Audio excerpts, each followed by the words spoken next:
قال رسول الله صلى الله عليه وسلم من صام رمضان إيمانا واحتسابا غفر له ما تقدم من ذنبه। যে ব্যক্তি ঈমানের সাথে সওয়াবের আশায় রমজানের রোজা রাখলো তার আগের সব গুনাহ মাফ। সুবহানাল্লাহ। তিরমিজির 614 নম্বর হাদিস।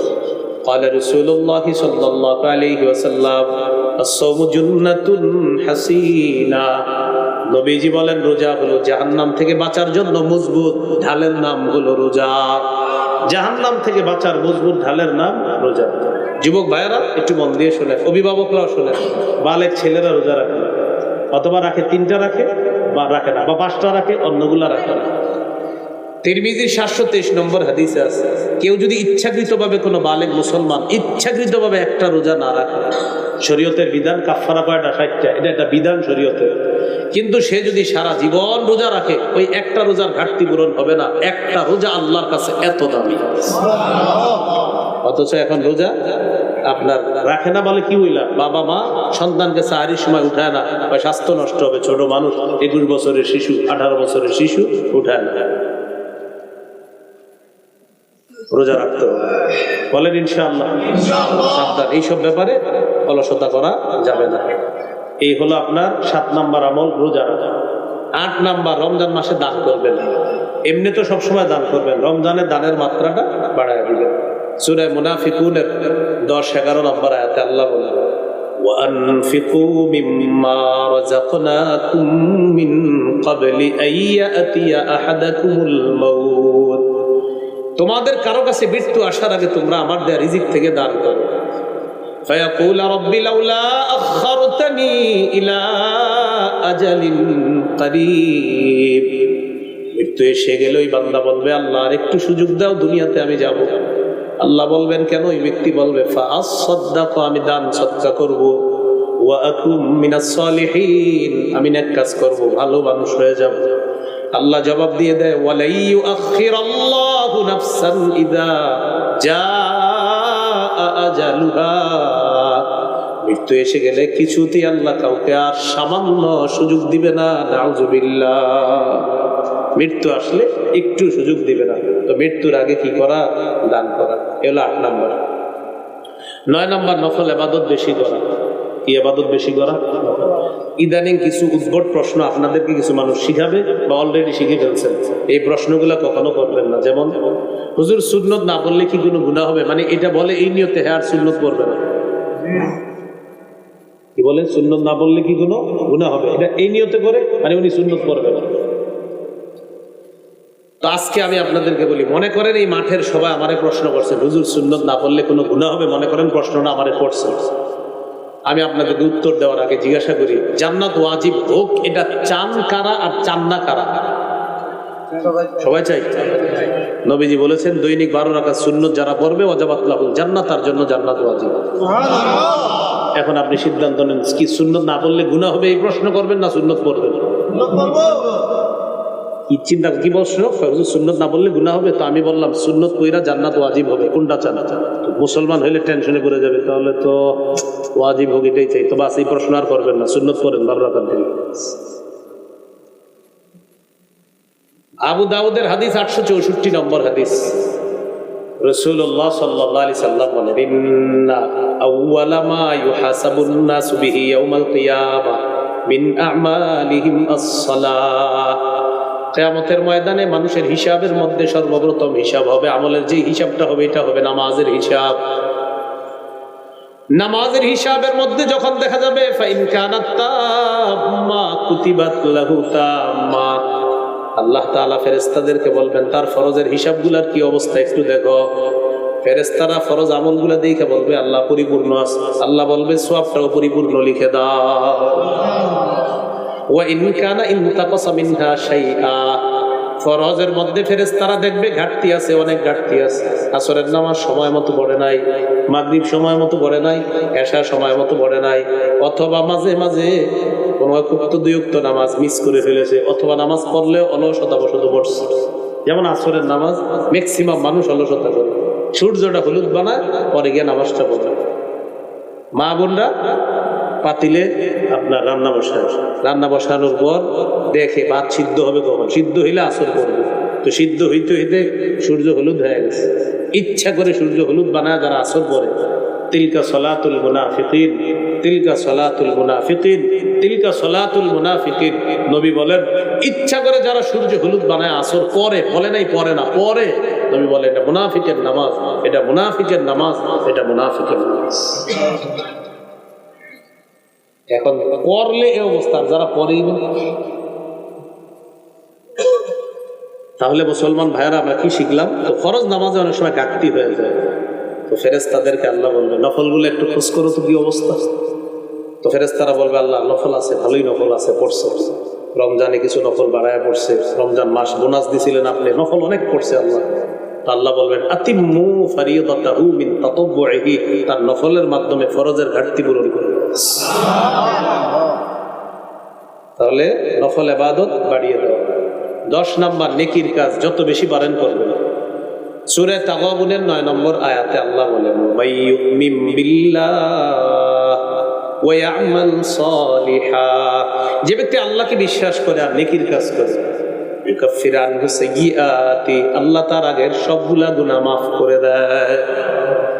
ওয়া ইউদখিলহু জান্নাতিন তাজরি মিন তাহতিহাল আনহারু খালিদিনা ফিহা আবাদা, আল্লাহ তাকে এমন জান্নাতে প্রবেশ করাবেন যার তলদেশ দিয়ে নহরসমূহ প্রবাহিত হবে, সেথায় তারা চিরকাল থাকবে। যালিকাল ফাউজুল আযীম, আল্লাহ বলেন এটাই মহান সফলতা। নেকির কাজ বেশি বেশি করা, যারা আল্লাহর সাক্ষাৎ কামনা করি 2টা কাজ বেশি বেশি করতে হবে। এর মধ্যে একটা হলো নেকির কাজ বেশি করা, 2 নাম্বার শিরিক মুক্ত ইবাদত করা। সূরা কাহফের সর্বশেষ আয়াত 110 নম্বর আয়াত, 16 পারা 4 নম্বর পৃষ্ঠা। আল্লাহ তাআলা বলেন ফামান কানা ইয়ারজু লিকা রাব্বিহি ফালইআমাল আমালান সালিহা, যে ব্যক্তি তার রবের সাক্ষাৎ কামনা করে সেজন্য নেক কাজ করে। ওয়ালা ইউশরিক বিইবাদাতি রাব্বিহি আহাদা, সে তার রবের ইবাদতে যেন কাউকে শরীক না করে। আল্লাহ আমাদেরকে এই রমজানে বেশি বেশি নেকির কাজ, আর এই নেকির কাজটা করব, পাশাপাশি সব সময় যেন নেকির কাজের অভ্যাসটা ধরে রাখতে পারি। আল্লাহ তৌফিক দান করুন। আমিন। 11 নম্বর দোয়া করা। রমজানে বেশি বেশি দোয়া করবে। এখন তো আমরা দোয়া করা ভুলে গেছি। কেন ভুলে গেছি জানেন? সকালে খালি এখন মাসালা জিজ্ঞাসা, হুজুর দোয়া কি এইভাবে করবো না ওইভাবে, আগে না পরে, উপরে না নিচে, এরকম প্রশ্ন করতে করতে কিছু মানুষ আছে জিজ্ঞাসা করেন গত 2 বছর সে দোয়াই করে নাই, শুধু এই টেনশনে কখন করবো, কি করে নাই দোয়াই করে। আর উনি শুধু টেনশন যে আমি দোয়াটা আসলে কেমনে করবো, বাঁকা হয়ে না সোজা হয়ে, উপরে না নিচে, ডানে না বামে, এই টেনশনে উনি দোয়াই করে। এটা কথা মনে রেখেন, যাদের দোয়া করার অভ্যাস, যারা বেশি বেশি আল্লাহর কাছে চাওয়ার অভ্যাস হয়ে যাবে, আসমানের খাজানা তাদের জন্য খুলে দেবে। যত বেশি দোয়া করতে। আল্লাহ তাআলা বলেন ক্বালা রাব্বুকুম উদউনি আস্তাজিব লাকুম, তোমাদের রব বলেন তোমরা আমাকে ডাকো, আমি তোমাদের ডাকে সাড়া দেই। হাত যদি উঠায় দোয়া করেন তাহলে এই জায়গায় রাখতে হবে, হাত বুক করে। 1488 আবু দাউদের হাদিস, এখানে হাত রাখতে হবে, কায়মনো বাক্যে আল্লাহর কাছে বলতে হবে, যেন আপনাকে ভিখারি মনে হয়। উপরে উঠানো যাবে, কিন্তু আমরা দোয়ার সময় এমন অভিনয় করি যে মনে হচ্ছে তামাশা করতেছি। দোয়ার সময় পিঠা বানায়, দেশ গ্রামে একটা পিঠা আছে না বাবা না, এরকম করে দোয়াতে হাত উঠে। আবার দাড়ি খোঁচায়, এই তুইও হাত তো ওটা, মানে এটা একটা কেমন যেন একটা গুরুত্বহীন কাজ। নাউজুবিল্লাহ। আপনি আল্লাহর কাছে কথা বলবেন এখন, সেইখানে আপনি কি করতেছেন? হাত এমন করতেছেন, দাড়ি খুঁটতেছেন, আপনি চুল খুঁটতেছেন, পাঞ্জাবি ঠিক করে, জামা ঠিক করে, হাত উঠে আবার ফোনে কথা বলে। হ্যাঁ হ্যাঁ, ওই হুজুর মুনাজাত দিছে, তাড়াতাড়ি ওই না না মুনাজাত শেষ হয়ে যাবে। আচ্ছা ঠিক আছে, আমি মুনাজাতটা শেষ করে আইতেছি। মানে এটা কোনো, আরে আপনি আল্লাহর সাথে কথা বলতেছেন তো, আপনি এমন করতেছেন, আপনি না আল্লাহর সাথে কথা বলতেছেন তো আপনি এমন করতেছেন। কথাগুলা কি সত্য? দোয়ার সময় দেখবেন মানে একদম কি করে না করে, এরকম না করে, কায়মনো বাক্যে আমি ভিখারি, আমি কাঙ্গাল, এরকম। 2টি কথা মনে রাখবেন, মাখলুকের কাছে যত চায় মাখলুক রাগ হয়ে যায়, আর খালেকের কাছে না চাইলে খালেক রাগ হয়। মাল্লাম ইয়াসআলিল্লাহ ইয়াগদাব আলাইহি, যে আল্লাহর কাছে চায় না আল্লাহ তার উপর রাগ করে, মানুষের কাছে চাইলে রাগ করে। উনি আমার 5-6 বার ডাক দেখে আমি চিন্তা করবো এতবার ডাকেন কেন? আল্লাহ বলে আমারে না ডাকলে আমি রাগ করি, তুই আমারে ডাকস না কেন, তুই আমারে ডাকস না কেন? বিশ্বাস করেন আপনারা আমারে ডাক দেন না, 5 বার ডাক দিবেন, 6 বারের সময় রাগ হয়ে যায়, এতবার ডাকেন কেন? আল্লাহ কই তুমি আমারে ডাকো না কেন? আমরা ডাকলে রাগ হই, আল্লাহ না ডাকলে রাগ করি। 11 নাম্বার দোয়া করা, বেশি বেশি 2টা দোয়া করা রমজানে। সবাই একবার করে নেই, বলেন আল্লাহুম্মা ইন্নী আসআলুকাল জান্নাহ ওয়া আউযু বিকা মিনান নার। হে আল্লাহ, আমি আপনার কাছে জান্নাত চাই, জাহান্নাম থেকে পানাহ চাই। এই 2টি দোয়া আমরা বেশি বেশি করব ইনশাআল্লাহ। 12 নাম্বার জিকির করা। 4টি জিকির আল্লাহর কাছে সবচেয়ে পছন্দের 4টি বাক্য, এই 4টি বাক্য দিয়ে আমরা জিকির করি। قال رسول الله صلى الله عليه وسلم احب الكلام الى الله 40। নবীজি বলেন আল্লাহর কাছে সবচেয়ে পছন্দের বাক্য হলো 4টি। 1 নাম্বার সুবহানাল্লাহ, আলহামদুলিল্লাহ, লা ইলাহা ইল্লাল্লাহ, আল্লাহু আকবার। এই 4টি জিকির আমরা বেশি বেশি করব। এর মধ্যে আপনি লা ইলাহা ইল্লাল্লাহর জিকির যেটা, এটাও সদা সর্বদা করতে পারেন। মা বোনরা রান্না করতেছেন, আপনি টেনশন করতেছেন, রান্নার সময় ঠোঁট না লাগানো ছাড়া জিকির করা দরকার। ঠোঁট লাগাইলে এটাও একটা কষ্ট, রমজানে যদি মনে করেন তো ঠোঁট লাগানো ছাড়া একটা জিকির আছে, সেই জিকিরটা কি আপনারা করেন, দেখবেন ঠোঁট লাগবে না। লা ইলাহা ইল্লাল্লাহ করেন, এবার ট্রাই করে দেখেন ঠোঁট লাগেনি। লা ইলাহা ইল্লাল্লাহ, লা ইলাহা ইল্লাল্লাহ, ঠোঁট লাগে? কষ্ট নাই, ঠোঁট লাগে না। লা ইলাহা ইল্লাল্লাহ ঠোঁট লাগে না। হ্যাঁ, ট্রাই করে দেখবেন, লা ইলাহা ইল্লাল্লাহ ঠোঁট লাগে না। হাদিসে আসছে তিরমিজি 3592 নম্বর হাদিস। একবার যদি ইখলাসের সাথে কেউ লা ইলাহা ইল্লাল্লাহ পড়ে, ইল্লা ফুতিহাত লাহু আবওয়াবুস সামাই হাত্তা তুফজিয়া ইলাল আরশ, আসমানের সবগুলা দরজা খুলে দেওয়া হয় তার লা ইলাহা ইল্লাল্লাহ যেন আরশ পর্যন্ত পৌঁছে যায়। তো আপনি মা বোনরা রান্না করতেছে, রান্না করার সময় বলে দেন লা ইলাহা ইল্লাল্লাহ পড়তে থাকো, তুমি রান্না করতেছো বড়। তো আমরা রমজানের এই মাসগুলা ইবাদতের মাধ্যমে, এইভাবে জিকিরের মাধ্যমে কাটানোর চেষ্টা করবো ইনশাআল্লাহ। 13 নাম্বার, সারাদিন রোজা রাখলেন, রাখার পর ইফতার করবেন। 14 নাম্বার ইফতার করাবেন। 13 নাম্বার ইফতার করা, 14 ইফতার করানো। যেখানে ইফতার করানো অনেক ফজিলতের কাজ। অনেক সময় কি হয়, আমরা প্রতিবেশী ধনী থাকলে ইফতার করাইতে চাই না, যে ধনী মানুষ কি খাওয়াবো না, ধনী মানুষকেও আপনি ইফতার পাঠাবেন বা ওনারে দাওয়াত দিবেন আপনার বাসায়। কেন? রোজাদারকে ইফতার করানোর ফজিলত থেকে আপনি বঞ্চিত হবেন। তাহলে গরিবদেরকেও ইফতার খাওয়াবেন, আর আপনার প্রতিবেশী যদি ধনীও হয় তার জন্য পাঠাবেন, উনিও আপনার জন্য পাঠাবে। এটা হলো মহব্বত, ভালোবাসা আর ইফতার করানোর ফজিলত কামাই করার জন্য। তাহলে 13 নাম্বার ইফতার করা, 14 নাম্বার ইফতার করানো। 15 নাম্বার ইফতারের সময় দোয়া করা। তিরমিজির 3598 নম্বর হাদিস। হাদিসটি শোনানোর আগে আপনি আপনাদেরকে একটু বলি, কাল কল্পনার জগতে আপনারা নিয়ে আসেন। রমজানে আর কল্পনা লাগবে না, সরাসরি মনে করেন সামনে আলুর চপ, বেগুনি, শরবত, মালটা, আপেল, কমলা সব আছে। এই মুহূর্তে খিদাটা, একটু পরে 5 মিনিট পরে ইফতার, কি মন চায়? খাইতে মন চায় না, কিন্তু খাই না কেন? কার হুকুম নাই? এই দেখেন সব সামনে আছে, ডিলিশিয়াস খাদ্য, লোভনীয় খাদ্য, খাই না কেন? আমার রবের হুকুম আসে না, তাই খাই না। তাহলে রব কতটা খুশি হয়, দেখো আমার বান্দা সব খানা নিয়ে সামনে বসা, ও খায় না, ও আমারে ভয় পাইতে খায় না, আমি একটু পরে ওরে হুকুম করব, তখন খাবে। তো ওই সময় আল্লাহর সাথে আপনার রব সম্পর্কটা কতটা মজবুত হলে আপনি তখন রবের হুকুম অমান্য করে খান না, সম্পর্ক কতটা মজবুত, ওই টাইমে দোয়া করবেন কবুল। ইফতারের সময় দোয়া কবুল, ইফতারের সময় দোয়া করবেন। তিরমিজি 3598 নম্বর হাদিস।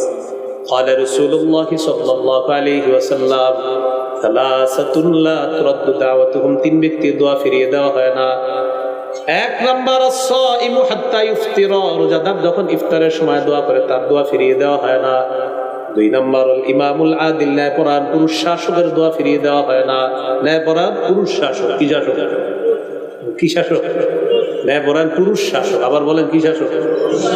ন্যায়পরায়ণ পুরুষ শাসকের দোয়া ফিরিয়ে দেওয়া হয় না। বরান পুরুষ শাসক। আল্লাহ যেন কিয়ামতের আগে আমাদের বাংলাদেশে কোনো নারী শাসক আর না। রাসূল সাল্লাল্লাহু আলাইহি সাল্লাম বলেন, লা ইউফলিহা কওমুন ওয়াল্লাহু আমরুহুম ইমরাআতান, ওই জাতি কিছুতেই সফল হবে না যেই জাতি তাদের নেতৃত্বে কোনো নারীকে বসায়। এই জন্য আল্লাহর কাছে দোয়া করো, আল্লাহ আমাদের দেশে একজন ন্যায়পরায়ণ পুরুষ শাসক আপনি দিয়ে দেন, ন্যায়পরায়ণ পুরুষ শাসক। এরপরে যদি কারো মনে হয় না হুজুর আমরা নারী শাসক চাই, আপনি একটা পোস্টার বানাবেন, আগামীতে নারী শাসক দেখতে চাই, হাদিসের ভাষ্য অনুযায়ী সারা জীবন হতভাগা থাকতে চাই, এরূপ লিখে লিখে। যদি বলে নারী শাসক দেখতে চান তো লিখে দিয়ে নিচে আমি হতভাগা থাকতে চাই। এই যে আপনি কেউ কিছু বলবেন, এখন আপনি নিজেই সিদ্ধান্ত নিচ্ছেন আপনি পুরা কবল থাকবেন, হতভাগা থাকবেন, আপনি চান আপনার ভাগ্য যেন পরিবর্তন না হয়, এটা তো আপনি নিজেই চান। তাহলে 1 নাম্বার রোজাদারের দোয়া, 2 নাম্বার ন্যায়পরায়ণ পুরুষ শাসকের দোয়া ফিরিয়ে দেওয়া হয়, 3 নাম্বার ওয়া দাওয়াতুল মাজলুম, মাজলুমের দোয়া ফিরিয়ে দেওয়া হয়। 16 নাম্বার রমজানের শেষ দশকে ইতিকাফ করা। বুখারীর বর্ণনা 2033 নম্বর হাদিস, কানা রাসূলুল্লাহ সাল্লাল্লাহু আলাইহি ওয়াসাল্লাম ইয়াতাকিফু ফিল আশরিল আওয়াখির মিন রমাদান, নবীজি রমজানের শেষ দশকে ইতিকাফ করতেন। 17 নাম্বার লাইলাতুল কদর তালাশ করা। লাইলাতুল কদর পাওয়ার সহজ উপায় হলো ইতিকাফ করা, বুঝছেন? সহজ উপায় ইতিকাফ করা। সূরা কদরের 3 নম্বর আয়াতে আল্লাহ বলেন, লাইলাতুল কদরি খায়রুম মিন আলফি শাহর, কদরের রাত 1000 মাসের চেয়ে উত্তম। মাইয়াকুম লাইলাতুল কদরি ঈমানাও ওয়া ইহতিসাবা, কোন ব্যক্তি যদি ঈমানের সাথে সওয়াবের আশায় লাইলাতুল কদরে জাগ্রত হয়, গফির লাহু মা তাকদ্দামা মিন যামবি, তার আগের গুনাহগুলো মাফ করে দেওয়া হয়। এই জন্য 21, 23, 25, 27, 29 এই 5 রাত্রি বেজর রাত্রিতে জাগ্রত হয়ে ইবাদত করবেন। চেষ্টা করবেন রমজানের শেষ দশক পুরোটা ইবাদত করবেন রাতের বেলা। যদি প্রতিদিন না পারেন অন্তত বেজর রাত্রিগুলা যেন আমাদের মিস না হয়। 21, 23, 25, 27, 29 ঘরে নারী সদস্য যারা আছে তারাও যদি ঘুমিয়ে যায়, নবীজি এই শেষের দিকে ঘরে নারী সদস্যদেরকে উঠায় দিতেন, ওঠো ওঠো ওঠো ইবাদত বন্দি করো। কথায় মনে এসে গেছে একটা কথা, মা বোনদেরকে রমজানে একটু ইবাদতের সুযোগ দিন। আপনারা এমন ইফতারি লিস্ট ধরায়া দেন যে ওনার 2টা থেকে শুরু করতে হয় কাজ, আবার এমন সাহরির লিস্ট ধরায়া দেন যে বাস উনি সাহরির সময় ইবাদতের সুযোগ পায় না আর ইফতারের সময় একটু ইবাদতের সুযোগ পায় না। কারণ আপনি এতগুলা খেতে হবে কেন বলেন তো? ঠিক আছে, 1 দিন 2 দিন খান, ভালো, অনেক ডাটে খান, সব প্রতিদিন খেতে হবে কেন এরকম? তাহলে মা বোনদেরকে একটু ইবাদতের সুযোগ করে দেওয়া রমজান মাসে। প্রয়োজনে পুরুষ যারা আছে আপনি একটু সহযোগিতা করেন, হেল্প করেন কাজে, আপনি একটু সহযোগিতা করেন। আম্মাজান আয়েশা সিদ্দিকা রাদিয়াল্লাহু তাআলা আনহাকে জিজ্ঞাসা করছে, আম্মাজান নবীজি ঘরে সারাক্ষণ কি করে? সাহাবীরা মনে করছে সারাক্ষণ নবীজি নামাজ পড়ে, জিকির করে, এরকম মনে করছে।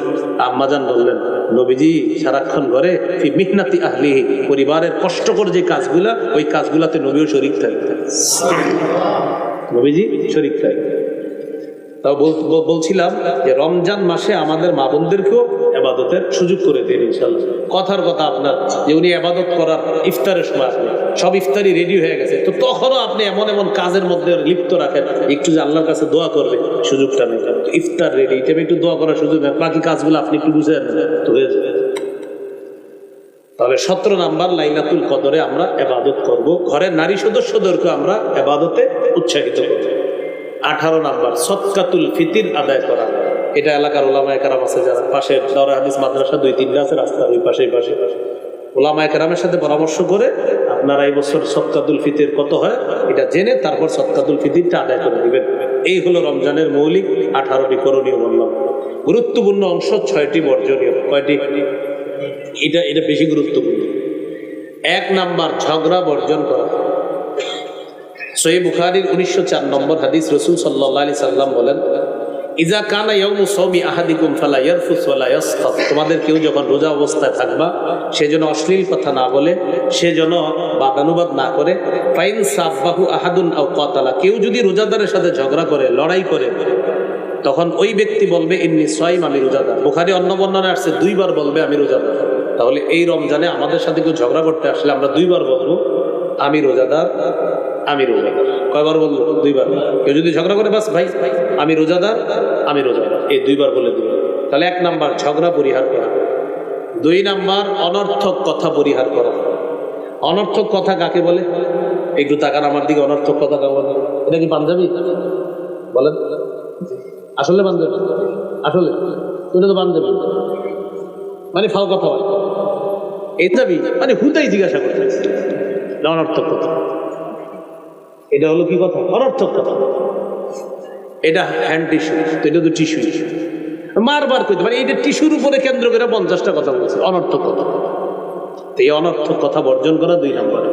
সহিহ বুখারী 2477 নম্বর হাদিসের বর্ণনা, রাসূলুল্লাহ সাল্লাল্লাহু আলাইহি সাল্লাম বলেন, ইন্নাল্লাহা কারিহা লাকুম সালাসা, আল্লাহ তোমাদের জন্য 3টি বিষয় পছন্দ করেছেন। 1 নাম্বার কিলা ওয়া ক্বাল, অনর্থক কথা বলা আল্লাহ পছন্দ করেছেন। 2 নাম্বার ওয়া ইদাআতাল মাল, সম্পদ অযথা নষ্ট করা আল্লাহ পছন্দ করেছেন। 3 নাম্বার ওয়া কাসরাতাস সুআল, অনর্থক প্রশ্ন করা আল্লাহ পছন্দ করেছেন। ওই যে ওনারে পাঞ্জাবি নিয়ে 3টা প্রশ্ন করছে, আর তো পাঞ্জাবি প্রশ্ন করছি 3-4টাই, অনর্থক প্রশ্ন করা আল্লাহ পছন্দ করেছেন। এই হলো 2 নাম্বার, অনর্থক কথা বলা যাবে না। 3 নাম্বার মিথ্যা কথা পরিহার করা। একটু আমার সাথে বলেন, মিথ্যা হলো সমস্ত পাপের আম্মা। সমস্ত পাপের মা কি? মিথ্যা কথা বলে। সহিহ বুখারীর বর্ণনা 1903 নম্বর হাদিস, রাসূল সাল্লাল্লাহু আলাইহি সাল্লাম বলেন, মান লাম ইয়াদা কাওলা যুরি ওয়াল আমালা বিহি ফালাইসা লিল্লাহি হাজাতুন ফি আইয়াদা তাআমা ওয়া শারাবা। যে ব্যক্তি রোজা রেখে মিথ্যা ছাড়তে পারলো না, সে যে খানা খাইলো না সারাদিন। আপনি রোজাদার, সারাদিন খান নাই, পান করেন নাই, নবীজি বলেন তোমার না খাওয়া আর না পান করার মধ্যে আল্লাহর কাছে কোনো গুরুত্ব নাই, কারণ তুমি মিথ্যা কথা বলতে বল, মিথ্যা ছাড়তে পারো না। ভাই জুতা কত? ঈদের সিজন 1200 টাকা, 1150 দিই, আল্লাহর কসম 1140 করে কিনা। কত করে কিনা? যাই হোক, হইতে পারে 1140, যদি 1140 হয় তাহলে সত্য কথা, কিন্তু আপনি খোঁজ নিয়ে দেখলেন 500 করে কিনা, তাহলে 640 মিথ্যা কথা। বাকি 640 কি হলো? মিথ্যা কথা। বুখারীর বর্ণনা আসছে, কিয়ামতের ময়দানে 5 জন দাগী আসামির একজন হবে যে মিথ্যা শপথ করে পণ্য বিক্রি করে। মিথ্যা শপথ করে যে পণ্য বিক্রি করে, মিথ্যা কথা বলে, 5 জন দাগী আসামির একজন হবে এই মিথ্যা কথা দিয়ে। তাহলে মিথ্যা পরিহার করা, এটা 3 নাম্বার। 4 নাম্বার গীবত পরিহার করা। এটারও একটা বাংলা বলি সুন্দর, যদি পারেন কেউ লেমনিটিং করে ঘরে টানা রাখবেন, বলেন যে আমল ধ্বংসের নীরব ঘাতক গীবত। আবার আমল ধ্বংসের নীরব ঘাতক গীবত। মানে আপনি বুঝতে পারবেন না, আমি আর উনি বসে বসে কথা বলতেছি, আমার জানাও নাই যে আমার আমলগুলো আরেকজন আমি দিয়ে দিতেছি। আমি ওনার সাথে বসে একজনের গীবত করতেছি, তো যার গীবত করতেছি আমি তো মাশাআল্লাহ ওনার সাথে বসে বসে গীবত করতেছি আর তাহাজ্জুদ নামাজের ফিরিস্তি শোনাইতেছি, কিন্তু আমার এই সব আমল নামা অন্যদিকে চলে যাচ্ছে। তাহলে আমল ধ্বংসের নীরব ঘাতক গীবত, এই জন্য গীবত করা যাবে না। এলো 4 নম্বর। হ্যাঁ, আমল ধ্বংসের নীরব ঘাতক গীবত করা যাবে না, এটা হলো আপনার 4 নম্বর। 5 নাম্বার লৌকিকতা পরিহার করা। ও আচ্ছা, একটু গুরুত্বপূর্ণ কথা, 4টা, প্রথম 4টা, আরো 2টা বলতেছি আমি। ঝগড়া করি কি দিয়ে? আচ্ছা, অনর্থক কথা বলি কি দিয়ে? মিথ্যা বলি কি দিয়ে? গীবত করি কি দিয়ে? হাদিসে আসছে তিরমিজির 2616 নম্বর হাদিস, খাল্লাকুবুন নাসা ফিন নারি আলা ওয়ুজুহিহিম আও আলা মানাকিরিহিম ইল্লা হাসাইদু আলসিনাতিহিম। বেশিরভাগ মানুষ জাহান্নামে যাবে মাথাটা নিচে, পাগুলা উপরের দিকে দিয়ে, তাদেরকে জাহান্নামে নিক্ষেপ করা হবে শুধু জিহ্বার অপরাধের কারণে। তাহলে আজকে গুরুত্বপূর্ণ কথা শিখলাম, মিথ্যা বলি জিহ্বা দিয়ে, অনর্থক কথা বলি জিহ্বা দিয়ে, ঝগড়া করি জিহ্বা দিয়ে, গীবত করি জিহ্বা দিয়ে, আর জিহ্বা বেশিরভাগ মানুষকে জাহান্নামে নিবে। তাই আমরা আজকে থেকে প্র্যাকটিস করব যে আমরা জিহ্বা নিয়ন্ত্রণ করব। এই রমজানে আমাদের এই জিহ্বা দিয়ে আমরা কারো কোনো গীবত করব না, মিথ্যা বলবো না, অনর্থক কথা করব না, আমরা ঝগড়া করব না, ইনশাআল্লাহ। 5 নাম্বার লৌকিকতা বর্জন করা। আমরা সিয়াম পালন করি কার জন্য? ইফতার কার জন্য? সাহারি কার জন্য? বাস আল্লাহর জন্য সব করা। কাউকে ইফতার খাওয়াবো কার জন্য? কম খাওয়াই, একটা খেজুরও যদি খাওয়াই কার জন্য? আবার ভরপুর ইফতার খাওয়াবো কার জন্য? বাস সব আল্লাহর জন্য হবে, মানুষকে দেখানোর জন্য হবে না। বুলুগুল মারাম হাদিসের কিতাব 440 নম্বর হাদিসে আছে, ইন্না আখওয়াফা মা আখাফু আলাইকুম আশ-শিরকুল আসগর ওয়া রিয়া। তোমাদের ব্যাপারে আমি সবচেয়ে আশঙ্কা করি তোমরা ছোট শিরকে লিপ্ত হয়ে যাবা। এই ছোট শিরকটা হলো লোক দেখানো, ইবাদত করা। তাহলে লৌকিকতা বর্জন করা। 6 নাম্বার অপচয় বর্জন করা। অপচয়, আমরা না রমজান মাসে অপচয় করে ফেলি অনেক সময়। ইফতারের সময় কি মনে হয় জানেন? আমারও মনে হয় যে আমি সব খাবো। যে আপনি পানি আর শরবতটা আর খেজুরটা খাবেন, শেষ। আপনার আগে কি মনে হয় সব খাবো, দাও দাও আরো দাও, কি কি আছে দাও, এরপরে সব মাখাইছেন মাশাআল্লাহ, পরে আর খাইতে পারবেন, কেন অবজয়টা করলেন? ছোট্ট একটা সবাই একসাথে বসলে খান, সমস্যা নেই, কিন্তু আপনি দেখবেন আমাদের এই সমস্যাগুলো হচ্ছে, আমরা অবচয় করি, অবচয় কিন্তু করা যাবে না ভাই। সর্বশেষ গুরুত্বপূর্ণ একটি কথা দিয়ে শেষ করব, এটা আমার সাথে একটু বলেন। আমাদের ইফতার যেন মাগরিবের জামাত ছুটে যাওয়ার কারণ না হয়, যদিও এই কাজটি অনেক বেশি হয় না, ইফতার করে আস্তে আস্তে ঢেকুর তুলে পান খায়, চা খায়, আরো নাকি ওনার লাগবে অনেক কিছু, এরপর মসজিদে আসে, আসসালামু আলাইকুম, আসসালামু আলাইকুম, নমস্কার। প্রিয় ভাইয়েরা, শেষের কথাটা অনেক গুরুত্বপূর্ণ। আমাদের ইফতার যেন আমাদের মাগরিবের জামাত ছুটার কারণ না হয়। আরেকটি গুরুত্বপূর্ণ বাংলা বলছি আপনাদেরকে, আল্লাহর এক ইবাদত পালন করতে গিয়ে আরেক ইবাদতে যেন শিথিলতা না আসে। আমার রবের এক বিধান পালন করতে গিয়ে আরেক বিধানে যেন শিথিলতা না আসে। রোজা আমার রবের বিধান, ইফতার আমার রবের বিধান, মাগরিব আমার রবের বিধান, সবগুলো আমি যথা সময়ে সঠিকভাবে করা, এটা আমার রবের বিধান। মনে থাকবে তো ইনশাআল্লাহ? আল্লাহ তৌফিক দান করুন। এখন আপনাদেরকে সর্বশেষ একটা আবদার, সাদা দাড়িওয়ালা, সাদা দাড়ি যাদের, হাদিসে আসছে তাদের দোয়া ফিরাইয়া দিতে আল্লাহ লজ্জা করে। সুবহানাল্লাহ। সাদা দাড়িওয়ালা যারা দোয়া করে, হ্যাঁ, ইন্নাল্লাহা লা ইস্তাহি লিযিশ-শাইবাতিল মুমিন, তো যে সাদা দাড়িওয়ালা যারা, তারা আপনার অনেক বরকতি মানুষ, তাদের অনেক বরকতি মানুষ। হাদিসে আসছে ইকরামা বিশ-শাইবা, সাদা দাড়িওয়ালা যারা, তাদেরকে সম্মান করার কথা আসছে। এটা আপনার যে আল্লাহকে সম্মান করা, সাদা দাড়িওয়ালাকে সম্মান করা মানে আল্লাহকে সম্মান করা, আল্লাহকে, হাফেজে কোরআনকে সম্মান করা, আল্লাহকে সম্মান করা আছে। সাদা দাড়িওয়ালা আর ন্যায়পরায়ণ শাসককে সম্মান করা মানে আল্লাহকে সম্মান করা। তো সাদা দাড়িওয়ালা, তাদেরকে আমরা মূল্যায়ন করব, সম্মান করব, তাদের দোয়াগুলোতে আমরা শরীক হব।